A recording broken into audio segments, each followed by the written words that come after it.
En rétrospective, pas besoin d'autres témoins, là. C'est vrai que ça a pris une débarque, c'est un moyen temps. Il faut maintenir cette petite tension-là, c'est toujours payant. Yasmine Abdel-Fadel. Bonjour Yasmine. Bonjour Mario. Ce candidat, député, candidat à la direction du Parti libéral dont on parle assez peu parce que c'est Mark Carney et Chrystia Freeland qui dominent la campagne. Mais Monsieur Dalla, il y a comme tout un questionnement. Madame Dalla, pardon, il y a tout un questionnement autour de ces notions d'ingérence. Ça revient à l'interne du Parti libéral. Est-ce que l'Inde jouerait un rôle derrière ça? Et là, c'est ce qu'on apprend dans le Globe and Mail ce matin. Ruby Dalla, c'est une députée libérale fédérale du Parti libéral du Canada qui est candidate à la course au leadership et qui, certains diraient que c'est le Trump des libéraux. Là. Il faut le voir comment elle est assez violente, disons, dans ses tweets sur les réseaux sociaux, notamment à l'encontre de Mark Carney. Toujours est-il qu'aujourd'hui, on apprend dans le Globe and Mail que le Parti libéral du Canada s'inquiète d'une potentielle ingérence de l'Inde dans sa campagne. Madame Dalla, on lui demande de rendre, en fait, on lui a donné une série de questions, 27 questions lundi. C'est le Parti libéral du Canada qui lui a envoyé 27 questions auxquelles elle doit répondre dans un délai donné, où on lui demande l'ensemble des relevés téléphoniques de la campagne. On pose des questions sur les donateurs. Il y aurait 6 couples qui auraient fait des dons avec la même carte de crédit. Et on pose des questions notamment sur l'ingérence potentielle même de conservateurs. Est-ce que le maire de Brampton, Patrick Brown, serait impliqué dans la campagne de Madame Dalla et pourquoi il serait impliqué? Mais en même temps, est-ce qu'elle a une réelle influence dans le sens que, mettons, les gens qui feraient des dons puis veulent faire une ingérence, ça va finir avec, je sais pas, moins d'1% du vote. Je pense, peut-être que je me trompe, mais c'est pas si c'était pour investir de l'argent pour bousiller quelque chose ou influencer quelque chose. Est-ce que tu pitches ça dans la personne qui va finir dernière d'une course au leadership? Tu sais, j'essaie de trouver une logique, là. Je suis d'accord. D'habitude, quand tu veux faire de l'ingérence et influencer des décisions, c'est pas le dernier de la liste que tu vas chercher. Par contre, un candidat, surtout lorsqu'il est confirmé parce qu'il a fait tous ses dons, a accès à de l'information, a accès à des listes d'électeurs. Toutes les listes de membres, effectivement. Il y a des listes de membres. Donc, il a accès à des éléments que tu ne veux pas mettre entre les mains d'un pays étranger, d'un pays comme l'Inde avec qui on entretient des relations, disons, difficiles, puis on s'en mord les doigts ces temps-ci, je pense. C'est vrai, parce qu'en devenant candidat officiel à une course au leadership, tu as droit à la liste de membres, de tous les membres du parti, pour pouvoir les appeler, les contacter, les convaincre. Tu as accès à la liste de membres. Donc ça vaut cher, là. Ça vaut cher. Et est-ce qu'il y a un stratagème? On le sait pas. Maintenant, à ce stade-ci, c'est le Parti libéral du Canada qui pose des questions. Mais s'ils sont rendus à poser des questions spécifiques comme ça... Moi, Yasmine, quand j'ai vu l'article ce matin avec les 27 questions précises puis l'argent, j'ai eu l'impression que c'était un piège. C'est-à-dire que c'est tout simplement un piège pour qu'elle ne puisse pas répondre aux 27 questions puis que genre... Attends, au milieu de la semaine prochaine, elle va être exclue de la course. Moi, c'est le feeling que ça m'a donné. C'est qu'on ouvrait les grippes d'un piège là pour qu'il se referme sur elle dans quelques jours puis dire on l'exclut de la course, là. T'es-tu en train de dire qu'il lui faut un Denis Coderre, là? Que c'est un Denis Coderre du fédéral? Mettons, avec cette différence que Denis Coderre était quand même un candidat très visible dans la course, alors que cette dame, sincèrement, à mon avis, pour le public, c'est aujourd'hui. Elle, avec son histoire d'ingérence, puis peut-être qu'elle serait une taupe, peu importe, là, mais c'est aujourd'hui qu'elle apparaît aux yeux du grand public, parce que sinon, 99,9% des gens, elle n'avaient jamais entendu parler, là. Mais Ruby Dalla, c'est intéressant parce qu'il va y avoir des débats là, lundi, mardi prochain au Parti libéral du Canada pour les candidats. Elle parle pas un mot français, là. Rien. Mais c'est elle qui demandait d'avoir un interprète là, au débat, là. Elle veut avoir un interprète au débat avec elle sur le stage. Le Parti libéral du Canada, il a dit, il n'y en est pas question. Donc, elle va être là. Elle va faire une déclaration d'ouverture et de fermeture en français, peu importe ce que ça va donner, mais elle ne participera pas aux échanges. Donc, peut-être que c'est pour empêcher ce sideshow-là que le Parti libéral du Canada part cette liste de questions aujourd'hui et maintenant, parce qu'ils ne veulent pas se retrouver avec un sideshow durant un débat qui va être largement couvert. Donc, le premier débat est mardi, hein? Lundi soir et mardi soir. Lundi soir, ça veut dire que, ouais. Mais s'ils veulent éviter ça, il faudrait que la décision soit prise lundi après-midi.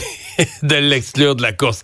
Bon, il y a Mark Carney, évidemment, si on reste dans cette course, mais là, avec celui qui l'amène, qui a proposé une révision là, dans la façon de gérer les dépenses de l'État. Ce qu'il y a de beau, c'est que lui, il fait ses propositions comme s'il n'y avait rien eu avant, là.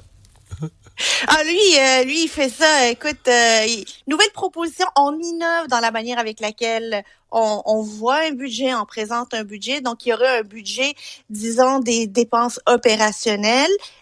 Donc, ce que le gouvernement dépense au quotidien, un peu la facture d'épicerie d'un gouvernement et un budget, disons, plus d'infrastructure, tu sais, la dette à long terme. Mais lui, ce qu'il se propose à faire, c'est d'équilibrer le budget opérationnel, pas ce budget-là où il y aurait des infrastructures, où il promet de dépenser plus, parce qu'évidemment, c'est de la bonne dette et tout. C'est intéressant. En fait, les conservateurs disent que c'est une manière sournoise de vouloir dépenser plus sans jamais avoir à rendre de compte. Or, il y a plusieurs experts qui disent que c'est dans certains pays du monde, c'est comme ça que c'est fait, parce qu'on peut pas mettre sur le même pied d'égalité des dépenses opérationnelles, que ce soit des dépenses comme l'assurance dentaire, l'assurance médicaments, avec des infrastructures importantes comme le TGV ou le tramway. C'est vrai qu'il y a une logique économique, mais est-ce que ça va passer? Parce qu'on est bien trop habitué à avoir un budget consolidé où on voit toutes ces dépenses-là.